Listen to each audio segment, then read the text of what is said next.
Today's cool fact of the day is that some bumblebees are nectar robbers. They actually land on a flower and sidestep the process of cross-pollination. They just poke a hole through the side of the flower where they think the nectar might be, and then they suck it out with their tongues. But because bumblebees are polite, they actually put a little tiny spray from their tarsus, which is a special gland in their lower leg, that lets other bumblebees know that the nectar is gone. That's just a cool fact. I have no idea how it's relevant to your biohacking, but it was so cool that I decided I want to grow a tarsus so I can mark those myself. Anyway, before we get going with today's guest, I'm really excited to introduce a new product. For years, people have been saying, what about bulletproof tea? What can I do? And the answer is you can get lots of different kinds of green tea, and some are good and some aren't so good. But there's something cooler. It's a new bulletproof cacao tea. It boosts your mental focus, and it smells and tastes like chocolate, but it's not creamy, unless, of course, you make it with bulletproof brain octane and butter and things like that. But it is a tea, not a cocoa. We've tested it using the bulletproof process and verified that it meets our standard for toxins. It has the same amount of caffeine as a cup of decaf coffee. So if you want to drink something in the afternoon that tastes chocolatey, but you don't want a full blast of caffeine, it works, and I can drink it before bed, and I actually feel calmed by it. And you may not know the story, but Bulletproof Coffee was inspired by my time in Tibet in 2004 when I met some locals on Mount Kailash, and I learned about drinking yak butter tea. And then later, I learned the benefits of adding what became brain octane oil for performance. But adding this to tea gives it a whole new angle, and this is that neat hint of chocolate. So check it out. It's very affordable, and it's really good. That said, today's guest is Anese Cavanaugh. She developed something called the IEP Method, which is a practice to help leaders and people and teams tap into energetic and creative capacity. I've been wanting to talk about creativity and boosting creativity on the podcast because it's something that's been core to my success, and boosting an energetic presence. Like, how do you show up on stage? How do you show up in a meeting? And I couldn't find a better guest on the show than Anese. So Anese, welcome to the show. Thanks, Dave. It's great to be here. Thank you. So what is this intentional energetic presence? And is it a bunch of hippie, you know what? Yeah, no, it's not hippie. It's intention. It's based, you know what? It's kind of a biohack for leadership. Oh, there you go. It's kind of the way I think about it. I was thinking about your audience today, and the biohacking and how much I've gotten out of just using your products alone. And I started to think about IEP in terms of how, to me, it's one of the quickest ways to create more impact more efficiently. We tend to go through our lives focusing, I think, on the wrong things a lot of times. We focus on skills, we focus on, from a leadership perspective, we focus on things like, the visioning and strategy and all these different pieces, collaboration and communication. And while these are all super, super important, if you're missing intentional energetic presence that goes underneath those, if you're missing the presence that goes with it, then all of these skills, no matter how great of a leader you are, you're not optimizing your performance. So to me, IEP is all about literally biohacking your impact and how you take care of yourself so you can create the impact that you're trying to create in the world. Now, the last interview I just did on the show was with a friend named Jan Irwin, who's very rational and very, well, if we can't all see it, it doesn't really exist. And here you are coming with an energetic presence. Like, do I have to have crystals to have an energetic presence? Like I mean, I know that with the Bulletproof audience, these are people who are trained thinkers, intelligent people. What is the energetic presence that you're training? Like help me understand that. Help our listeners. Yeah, great. Absolutely. So if you take the three words and you take them apart, you've got intention, you have energetic, and you have presence. And to me, the most important words on those three is intention and presence. So the intention is literally about how intentional we are around the impact we're trying to create, how intentional we are around how we're showing up, how intentional you and I are in this conversation around the impact that we want to create for your audience, right? So intention, putting that level of intention, you can't necessarily see it, but if you think about any meeting that you ever go into, any conversation you have, how you take care of yourself, that requires a level of intention that, for the people that I've seen be the most effective with this, they really work on cultivating that their ability to create intention. So intention's the most important piece. The presence piece is literally how other people experience you.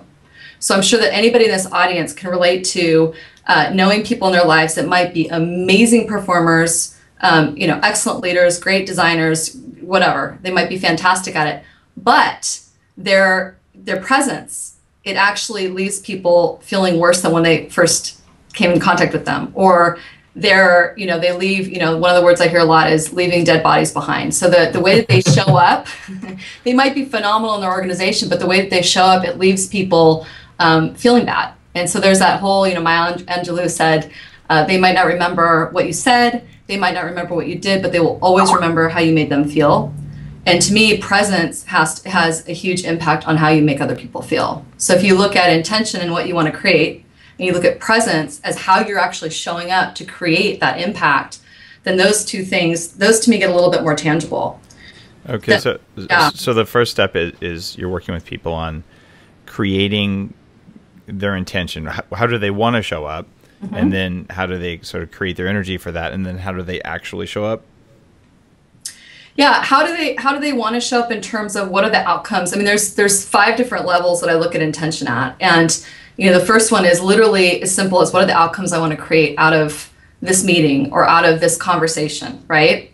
And then we can look at what is the emotional impact I actually want to create on the person I'm with, right? Or the audience. What is the emotional impact? So you talked about, being on stage and stage presence.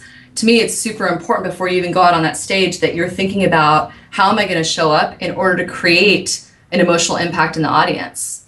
And what happens is so often we go out and we're living from here up, we're living in our heads. We're not really grounded and centered. So we go out and we're not actually conscious and intentional about the way we show up. And I believe that we've got the ability, and I see this over and over again, I believe we have this amazing superpower to be so intentional about the emotional impact we want to have on other people. So the clearer you can get somebody on that, the bigger the chances they're going to be able to create that impact. That's a big statement. It's one that, in my experience, is true. I used to actually be really stressed all the time, especially earlier in my career.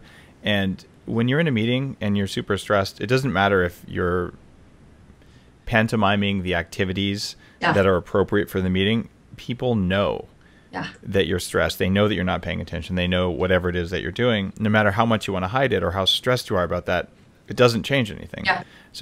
So are you actually like taking executives and training them on how to actually do that? Yeah. Okay. And what are some of the companies you've worked with on doing this?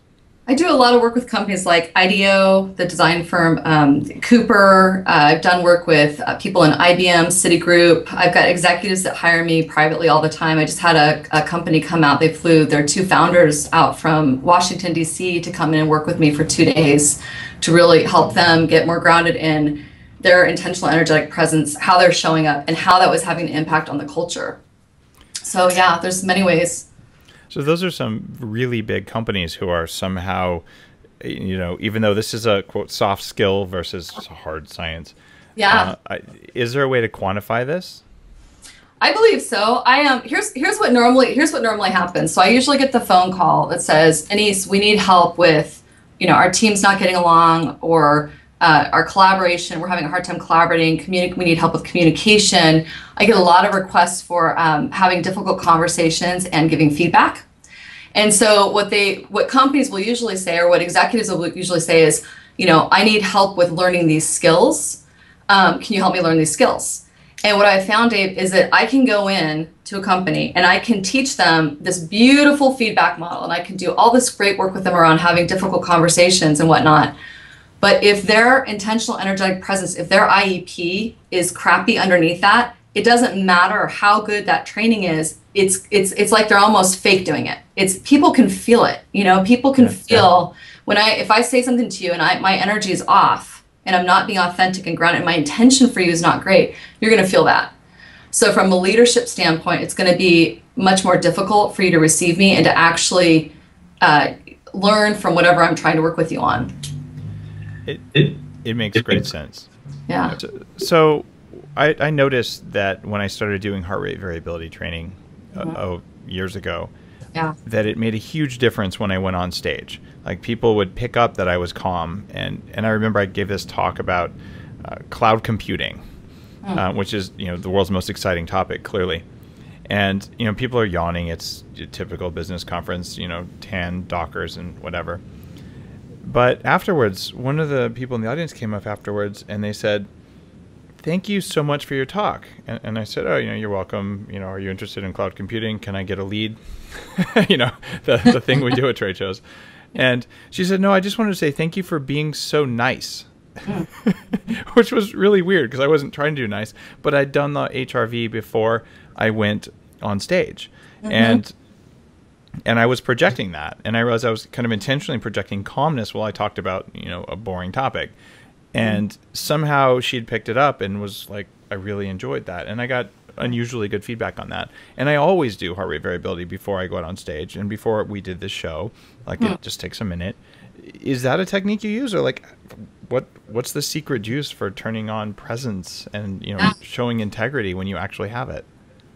When you actually have it, or when you actually don't have it? I'm saying when you actually have it. I suppose when you don't have it, you might want to show integrity, but that hasn't been hasn't been a big focus on how to deceive people. But that's a whole nother call. I think I gotta think about that one. Yeah, you got to call Monsanto for that skill. They have a big need for that.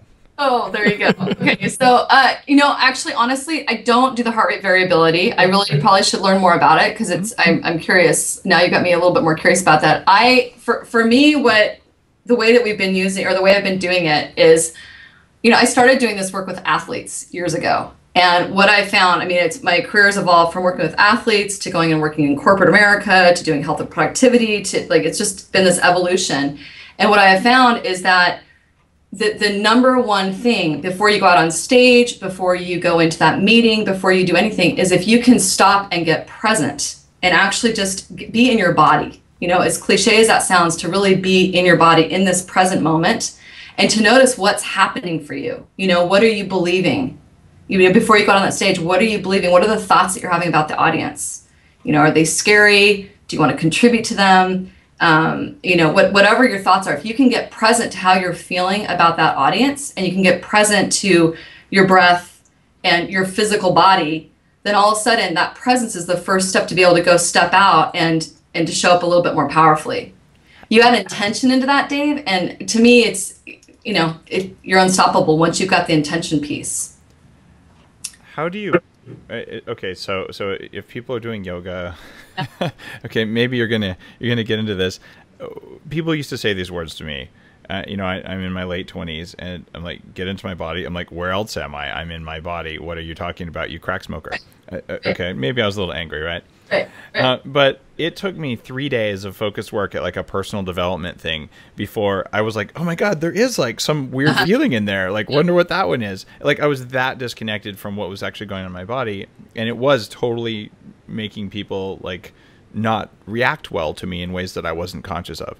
But this is a really tough thing. It took me 3 days of like weird stuff to get there. How do you take an executive who's busy, distracted, probably is eating like crap, doesn't get enough sleep, and all the things that most executives deal with today? How do you possibly get them to pay attention to this? Like, it seems like insurmountable, whatever. I do. I get them in a room. I get them in a room either with myself or even better with a group of people. We do these 2-day events, and within the first 90 minutes, and you can watch on my site, there's clips of this, but in the first 90 minutes, I literally have people pair up into threesomes. And to really, one person's an observer, one person's a receiver, and one person's a projector. And literally, Dave, just by standing there and projecting an intended emotion on another person, the person who's receiving it can literally feel what that energy is. They can literally feel what's coming at them. And so I guess a short answer is the way that I have people experience it is I have them see what's happening in their own impact and their own presence that's actually getting in the way. Because I'm the one that gets the phone call almost every single day saying, I've got my PhD, I'm an MBA, I'm the highest performer in my company, I'm the founder of this awesome company. Like, I'm the one that gets that phone call and says, but I'm still not having the impact that I want to have. Or I've got all these great things going for me, but people still think I'm a jerk. Like, I don't understand why. And every time we look at what's happening for them, 9 times out of 10, it has something to do with what's going on internally with their IEP. And if we can shift that, then all of a sudden it becomes much easier. I was in a workshop once where a woman in her mid-80s, a very small woman, she got a group of 25 people to think really bad thoughts about a person when she would scratch her nose, right? And so then she brings in this big, strong guy, and she says, okay, hold out your arm, and I'm going to just like pull on your arm. And she can't budge. She could hang from his arm, like he's, a weightlifter kind of guy. Yeah. And then she scratches her nose, and everyone in the room like sends like really nasty negative thoughts at the guy. And I was blown away because literally she reached up with one arm and just yanks his arm down. And he looked at her like she was Superman and had no clue. Yeah. And maybe, I mean, there was no scam there. They didn't set it up ahead of time. I know both of them personally, and there was like no prearranged shenanigans. Yeah. And that actually really showed me something about the power of my thoughts and feelings towards people. Really.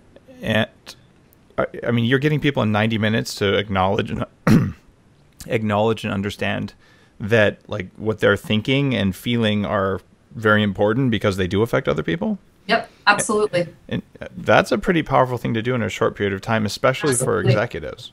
Absolutely. Well, think about it. I mean, actually, it actually doesn't even take 90 minutes. It actually, if you think about this, if we're really, really present, all of a sudden our access to intuition and wisdom that we don't have access to when we're running around and not, we're just living in our heads. I think about it as living in our heads, right?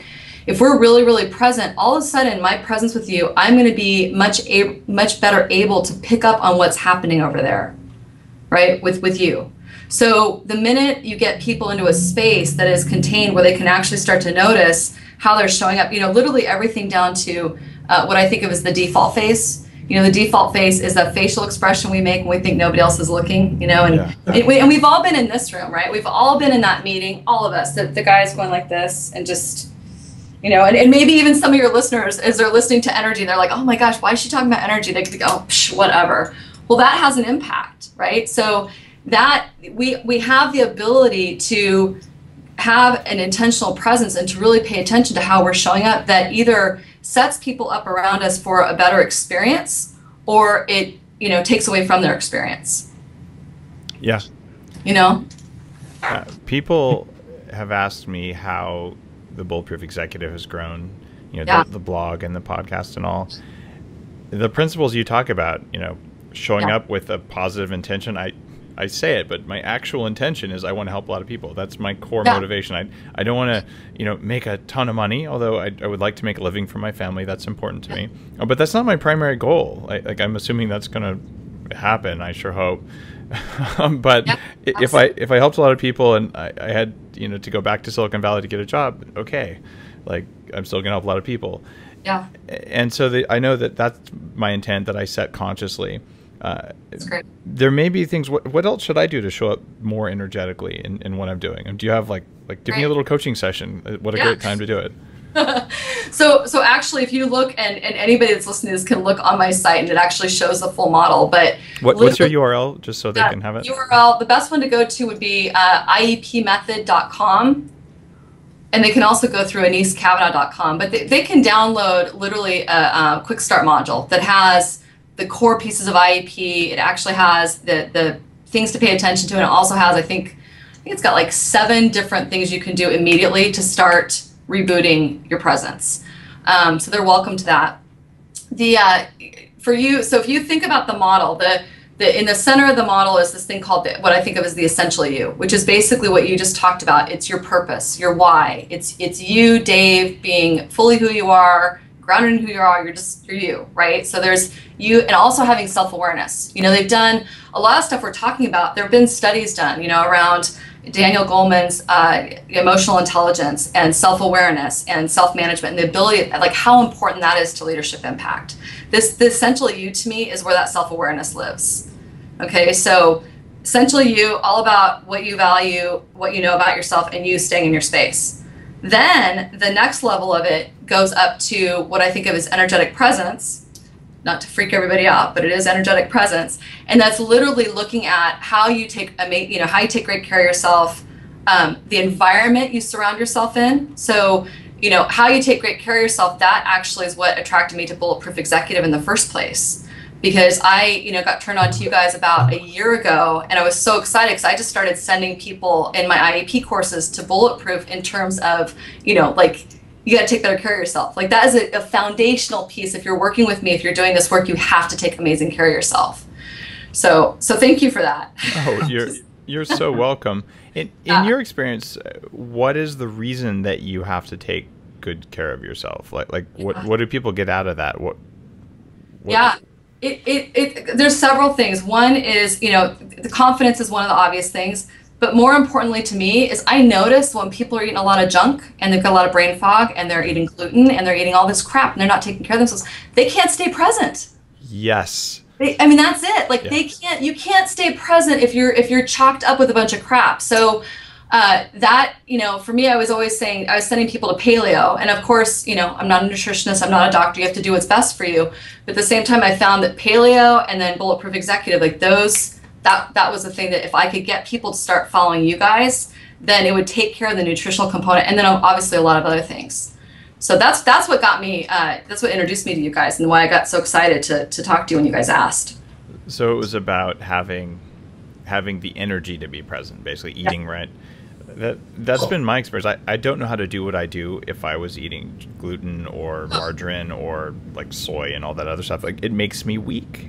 Oh, it's amazing. And I watch also, here's the other thing is if you look around the model, you've got, so you've got essential you've got the energy and presence. Well, there's the physical well-being, there's your physical energy, how you take care of yourself. So that's what we're talking about right now. Then there's your environmental. So how does your environment support you? And that comes down to literally things like your pantry and your refrigerator. If I come over to your house, Dave, and you're teaching all this Bulletproof Exec stuff, and I come in and I look in your closet and you've got like all these donuts, you're out of alignment somewhere. So there's my donut stash. Oh no. So busted. So and then the next piece of that model is literally about your mental and your emotional energy and how you think. So you probably, I'm sure, completely see this when you're eating a lot of gluten and junky food. That hurts your thinking, like your confidence, your assumptions. A big piece of IEP is the intentions and the assumptions people make. So if I assume that, for example, let's just say that I assumed that this show was going to be really horrible to be on and you're going to be a horrible host and you guys, just the audience was just going to hate this and whatever. If I make that assumption and I get on with you, that's going to have an impact on how I show up. So I might not be able to totally control how people receive me or totally control how they respond to some of this content, but I can at least take really good care of myself and do the very best I can to share it and contribute as positively as possible. So, So you're getting results in a relatively short program, 90 minutes, and you do some ongoing leadership coaching and things like that. If someone's listening to this podcast, they're likely driving. Most people listen to these on their commutes or when they're exercising. What's step one? If okay, I've decided I want to be more intentional. I want to have, higher energy. Yeah. Where do you start? Okay. The first one is to decide that you actually want that. Okay. And what are the blockages to people deciding that? It seems obvious. Well, it does. Maybe to you and I, it seems obvious, right? But I find it's not. It's it is making. So here's a lot of people walk through their lives being reacting to their life and blaming external circumstances for not having energy, for being tired, for having a busy life, like whatever you name it. Think about all the things that people, all of us, I'll just say human beings, tend to put blame on for why our life isn't a certain way that we want it to be, right? Mm-hmm. And to me, that all boils down to a decision. So from an IEP standpoint, the first step is literally making the decision that you want your impact to be better. That's it. Like make the decision. And reasons why people might not want to is, in my experience, people get a lot of mileage out of being able to blame everybody else that they're not showing up or getting the results that they want. Yeah. Because working for the results can be harder. Taking care of yourself, giving up gluten. I'm sorry, that's, I kind of am a fan of bread. Like it was painful to give up gluten, but so it's a decision. Is fear a reason that people don't show up? Definitely. I think so. I think that fear, I think a lot of times, and this falls into the environmental and relationship quadrant of the IEP model, is that the people that we surround ourselves with, tend to be, who we become. Like we start to model the behaviors of people around us. And a lot of times people are afraid to show up even bigger, because if they show up even bigger, they might alienate their spouse, their team. It's the tall poppy syndrome, right? Like the tallest poppies get cut down. So a lot of times that not deciding to show up bigger comes from a fear that's been produced for whatever reason they've got going on in other parts of the model. So, okay. Yeah. So the first step is they decide they're going to do it. And let's say that they decide rationally and emotionally that they're going to do it. So they get past whatever fear they have of success. Honestly, there's a lot of people who are just afraid of being successful because then they're responsible and then they might fail. And it's easier to just not succeed because then you don't have to be afraid of failing. It's weird, but yeah, no, totally. Yeah. Okay. So we've gotten past that. That was step one. What's step two? So step two would be now to start having awareness around how am I showing up, and am I showing up in a way that I really want to show up. So step two is just awareness, like really looking at, if my life is not the way that I want it to be, if I'm not getting the results that I want to get, if I am being perceived as a jerk, but I think I'm amazing, what is it that I'm doing? What is it that I'm doing? How am I showing up that's creating that impact in my life? So second would be awareness. Okay. And I find that honestly, about 60-70% of this work is around the deciding and the awareness. If I can get people to decide and then be aware, then all of a sudden, if they will start taking better care of themselves and they'll start being more aware of how they're literally showing up and how they're creating their circumstances, because we create our lives, like we create our circumstances. So if they start to be more intentional about that, then all of a sudden it becomes more obvious to start shifting things. So for example, and this is in the emotional piece, right? So underneath every single complaint is just an uncommunicated request. So if I'm complaining about something in my life, or if I'm complaining about this relationship, I want to look at what is the request that's underneath it. And if I can make that request or actually get into action to make it better, then all of a sudden I'm in a more of a position of power. And that power builds itself up, and then my IEP, it's easier. Like what I find is it's contagious. The minute we start to make a little bit of a shift, then everything else starts to get easier. Okay, talking about awareness is pretty easy to do, right? Okay, we're going to be more aware, but you don't walk around with a mirror, and even if you had a mirror, that's just how you're physically moving your body. And since you're talking and moving, you probably aren't watching what you're doing with your body anyway. That's why you see people on stage rocking back and forth. Even like, Bill Gates, when he talks on TV, you still see him rock back and forth.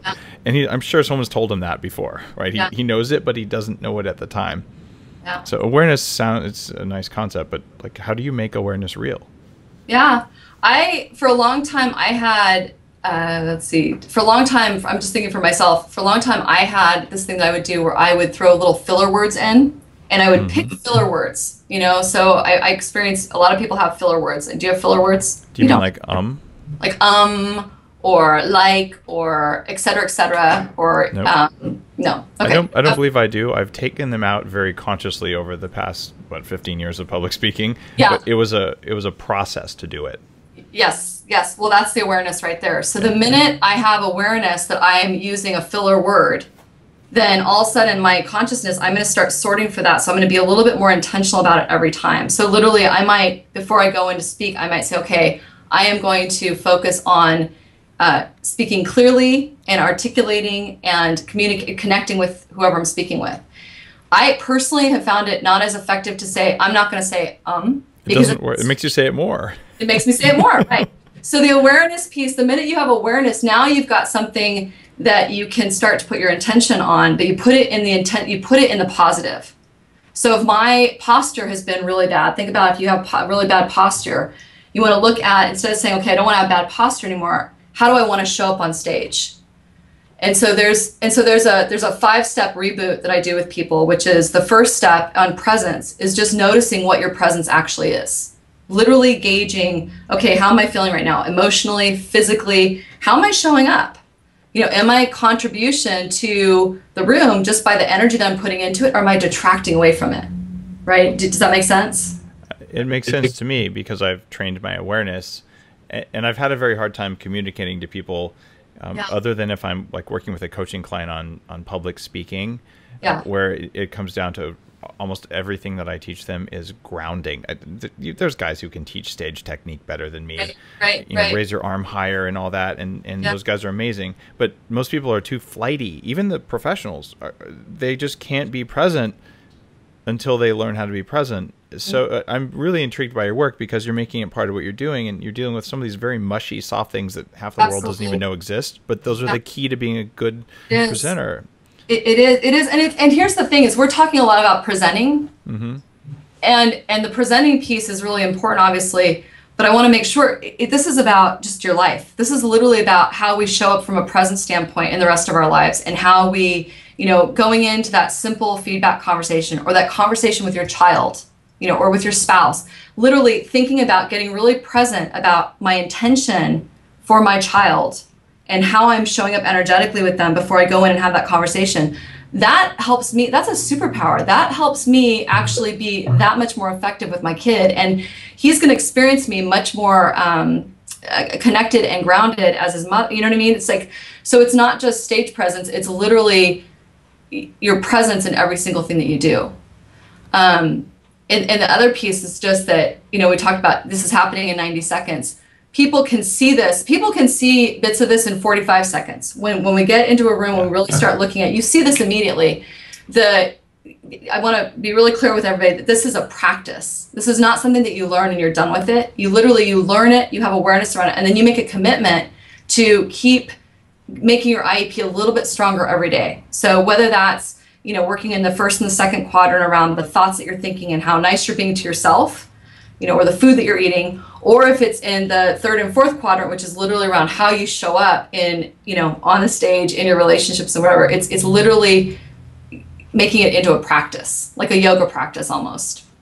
It is. Every sentence you speak is one of those. In fact, I realized when I was working on why do I say and why do I do those other sounds that I very rarely do these days, it was because unconsciously some part of me was worried that I wouldn't get heard or that I would lose the floor. So I felt I always had to be saying something or people would think I was dumb or something. When I got right down to it, I realized it's just fine, especially when you're on stage and you have the floor, to take a pregnant pause. And it made me a much better speaker. Yeah. But in order to do that, I had to have awareness, A, that I was saying and all the other things that I would do.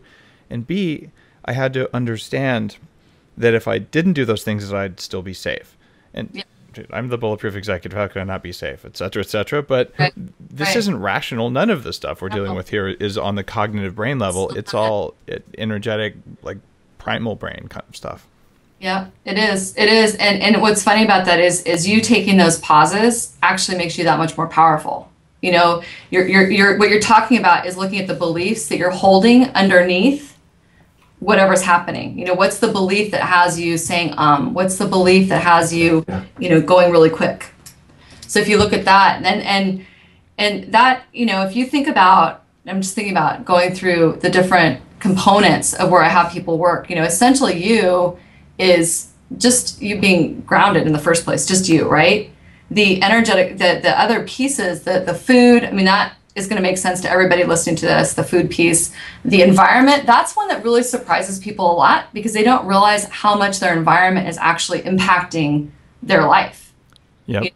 And their ability to be healthy and their ability to get good results. And one of the most common places I see this is with meetings. This is a silly, here's a biohack for a meeting. Most people, I don't know how you guys probably do really quick meetings, but so many companies spend so much time in meetings and they're 60 to 90 minutes long and, whatever, you name the meeting. But what's happening is those people are going into those meetings and they're not intentional about what the meeting's about. They're not intentional about how they're showing up. And if you can start to get people more intentional about how they're showing up in a meeting and what they want to get out of it, you can cut a 90-minute meeting down to 30 minutes without a problem. So yeah, it's a practice. So it applies everywhere. That makes a lot of sense. Yeah. Now, there's something else in your work that a few guests on the podcast have talked about in the past, and certainly something that I tend to bring up when people ask me my top 3 things, and that is gratitude. How do you bring gratitude to bear in IEP, and especially with these Fortune 500 CEO types? Like, what's the role of gratitude here? To me, it's everything. It's funny. We had something happen last week with our team that was a bummer. And one of my practices is to find the gift in everything. So no matter what it is, to find the gift, because there is a gift in every single thing that happens, no matter how horrible it feels at the moment, right? Yeah. So if you can find that gift and then learn from it, it's what's the gift? What do we want to learn from it?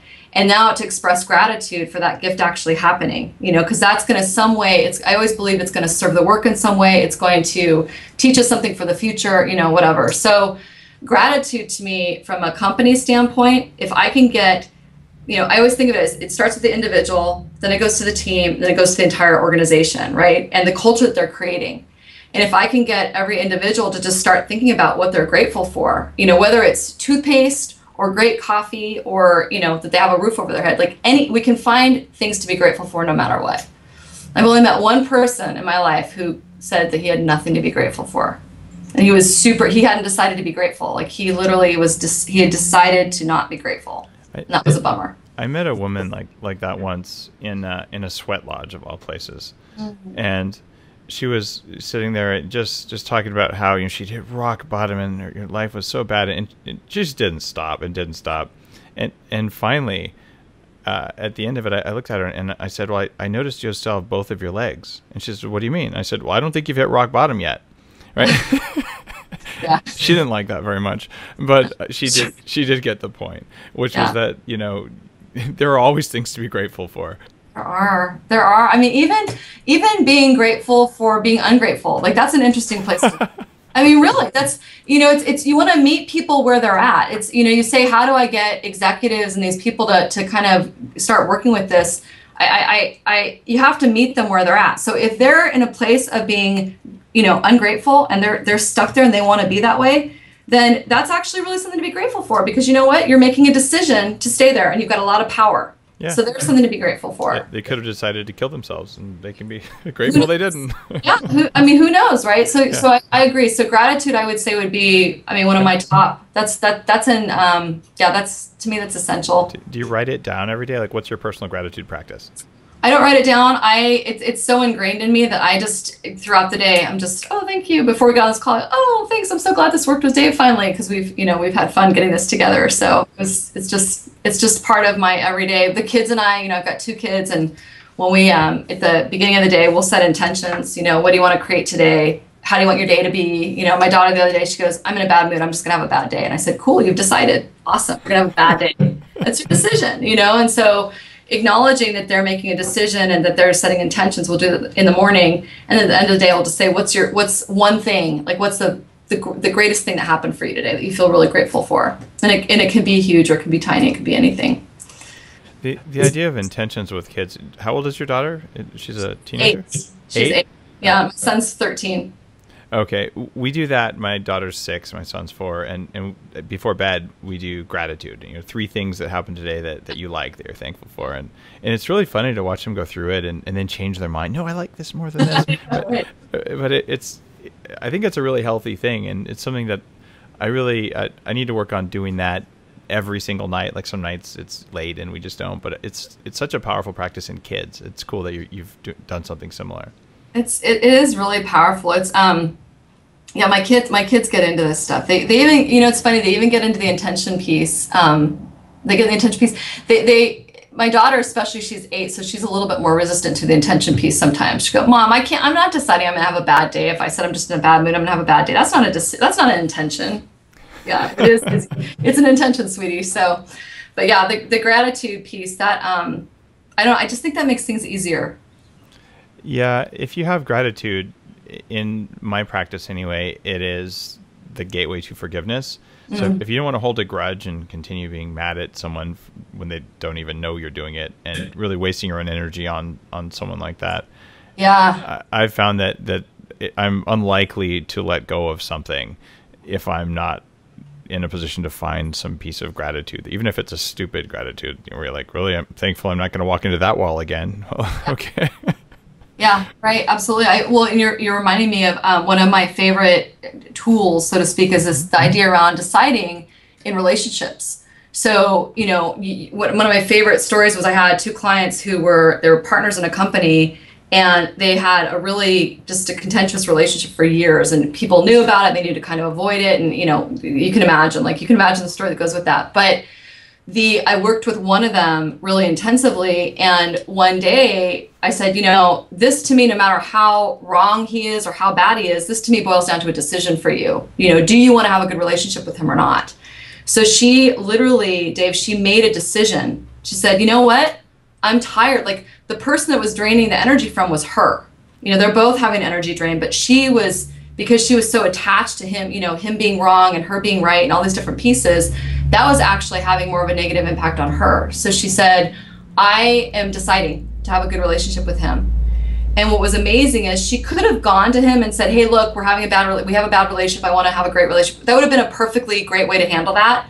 But instead, she opted not to say anything and just to start operating from a place of deciding to be good with him. And so it completely, her making a decision killed off the other option of continuing to gather bad evidence for him, and instead had her start looking at when he did things really well. What was great about him? What did she appreciate about him? And the fun thing about it was that her energy and presence actually shifted with him, and he started to show up differently. And now those two have one of the best relationships in the company. So he didn't even know what was happening. He didn't even know. It was literally her deciding. It's kind of like that exercise that woman did with the, scratching her nose. People feel what we feel towards them. They feel it. Yeah. So that decision piece is, to me, that's the other thing. It's like, that's magic. If you can constantly look at how you're contributing to the things that are happening in your life and then make a decision to shift them, it's pretty cool. You totally can. And one of the really exciting things about biohacking, and one of the reasons I'm a supporter of the quantified self, is that we're finally getting enough sensors with enough detail that we can measure the physiological responses that you're talking about. So 10 years ago, 15 years ago, what you're saying would have been complete nonsense to the vast majority of people, especially the hardcore scientists who they know how it works. Honestly, they know how a lot of stuff works, and I'm a big fan of science. At the same time, these new sensors keep breaking old scientific paradigms. And for instance, the heart rate variability thing, one of the reasons that I believe it does something is we can show that if someone has a particularly strong amplitude heart rate variability, whether it's chaotic or ordered, the people around them will shift their own heart rate variability to match. Yes, that's right. So you can be the antenna in the room, and you can be chaotic or not. But if you're chaotic and you don't know it and you're strong, people will become more, their heart rate variabilities will become more chaotic, and that'll manifest itself as people don't feel comfortable. Yeah. Right? Their stress levels go up. Yeah. And so you can be a stressful person, but now we can measure that you're having this effect on other people, instead of just saying we all kind of know it's true because some of us can sense it and some of us don't, and some of us think it's not true. I'm sorry. Like, I think the word for it is science. So it's funny. I was with a group last week, and I did a 2-day intensive with 24 of their executives, and in the room about 8 of them were scientists. Hardcore scientists, and I had dinner with them the night before, and they said, okay, Anise, be prepared, because there's going to be some resistance in that room talking about this energy stuff. And so I went, okay. And so I got some statistics together, like sleep statistics and mirror neuron stuff, and like the science, right? And the research that's, talked about how, 70 to 90% of your impact is actually not in the words that you say, but literally in your presence and the beliefs that you're bringing. Excuse me. So I had all this science ready for them, and I was ready to go, Dave. And I got up there, and I had them do one of the first exercises that we do in the first 20 minutes. And I got up and I threw up a slide to just show them some science. And one of the guys goes, never mind, we don't need to see that. Let's just keep going with this stuff, because they were able to feel it so quickly. They were, it's just the power of getting people present with each other. That's the magic of what happens. It's just getting them present. So it was interesting. I didn't need any of my data to back anything up. But if only we taught people in school how to be present, that would be amazing, because then you could just bring it to a meeting, and then you could use your presence to determine whether or not you were there was a scam going on in the room or whether the information was coming from the right place. And the whole intuition, creativity thing happens there. Yeah, for sure. I think, I believe that our presence is actually our impact. That, what if it was that simple, that our presence is our impact and that our ability to use intention to decide what that's going to be? I mean, what if it was as simple as that? Yeah. And I guess one other piece I would just add is, you talk about, matching people. So for people out there listening to this who work on teams or that are in relationships, it's really easy, unless you are really intentional about this, it's really easy for the lowest vibration. I'm going to use that word just for a minute. It's really easy for the lowest vibration in the room to win. So imagine you go into a group of 8 people and, 6 of them are actually in a pretty good state and there's 2 that are just bringing the room down. Yeah. Unless those 6 can really be intentional about holding their state, it's going to be easy for the rest of them to pile on and then sink the energy of that room. And so you think about that from a cultural standpoint, you think about that from just a team standpoint, that's got some pretty interesting repercussions about it. It does. And those are quantifiable. Yeah, exactly. I was about to try and express that in a similar way. This is measurable, and it's not mumbo jumbo like crystal harmonic kind of stuff. It's human interaction, and psychologists know this, and now physiologists are starting to measure it. But if you're one of those bummer people and you don't know it, like that's bad. And in fact, casinos have guys like this who work for them, right?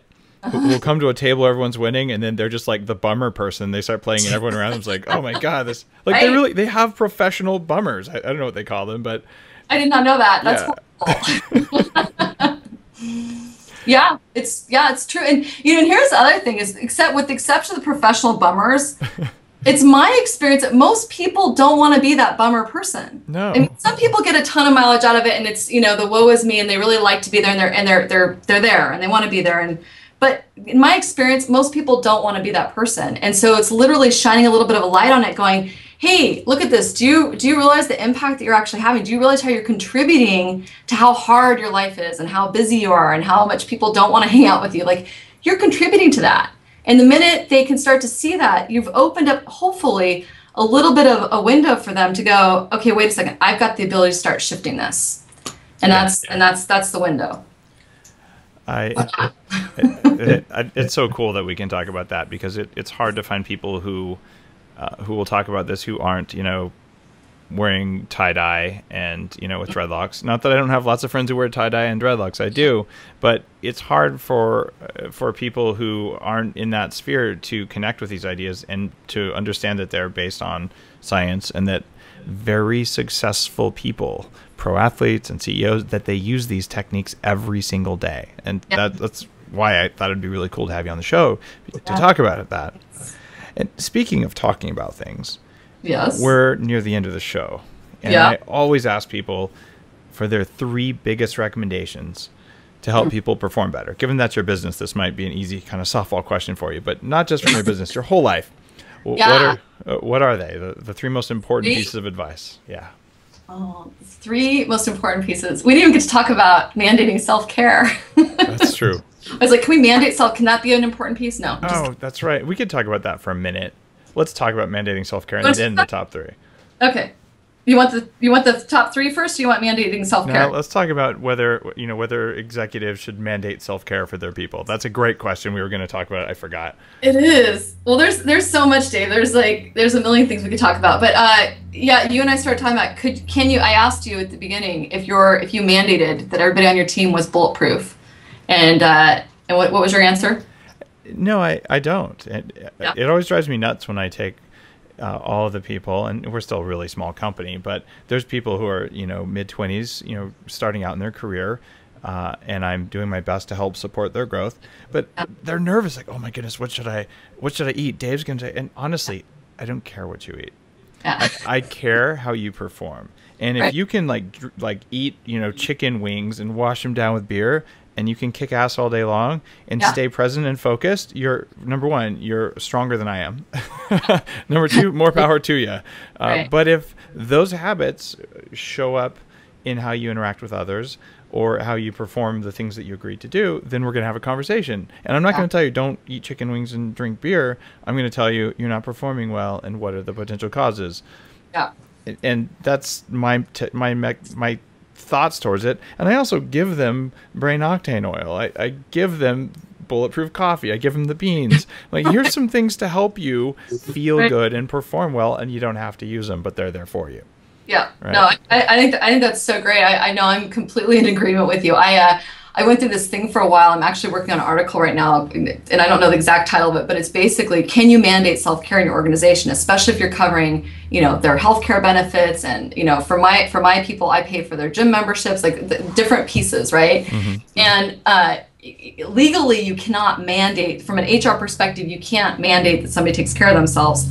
However, you can absolutely support them. And I think what I'm finding over and over again for myself and then for other people that I work with is that, if you set practices in place like what you guys do with the Bulletproof Coffee and the brain octane and all that, you can incentivize, or I don't think you need to I don't really believe in incentivizing self-care. That bothers me a lot. Incentivizing it just feels like I would want the people on my team to take care of themselves because they really want to perform great. Do you know what I mean?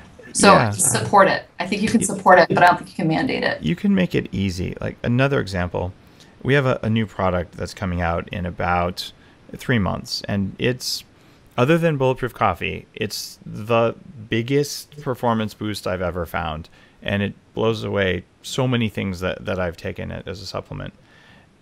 When I tried it and a couple other people in the company tried it, we all looked at each other and said, we have to have this. So we did a special run, like pre-production run in manufacturing, just for people in the company. So for the past couple months, I think everyone in the company has been running on this like as a daily supplement on top of what they normally do, which is totally optional, not required. Yeah. Right. But they wanted to because everyone wants to feel good and have additional like cellular energy and things like that.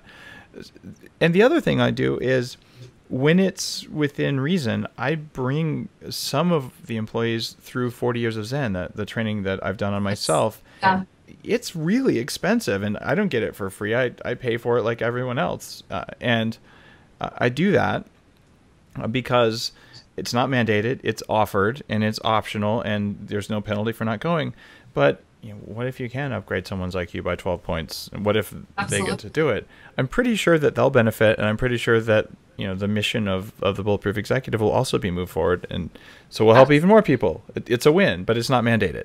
Yeah, no, and I don't think for especially for companies like yours and mine, where our entire mission is around performance optimization and people feeling amazing and having the impact they want to have. I think that the nature of who we're going to attract to work for us, they're already going to have an intrinsic motivation for self-care. You know what I mean? So I think it's kind of a funny conversation, to say, can you mandate self-care? And I know you can't, but I love what we're both saying here, and just that you can support it and make it easy. I like your way of thinking about it, that making it easy. I think that's really nice. It's really nice. Well, thank you. Yeah. Now, speaking of making it easy, you had extra time for your top 3, so lay them on us. All right. So, besides the obvious ones, like take really good care of yourself, and that those are just given, right? Okay. I can have those. You can have those. Okay, I can have those as a given. All right. I would go back to find the gift in everything, no matter how horrible it feels. Like, find the gift. If I would say putting a mindset on of finding the gift in everything, and then finding gratitude for that gift. Learning from it. That would be one. Another thing would be the power to really owning the power to intend and create impact. So just knowing that in every moment I'm contributing to creating my reality. And so with that, I get to intend what I want to create. I think that's really powerful.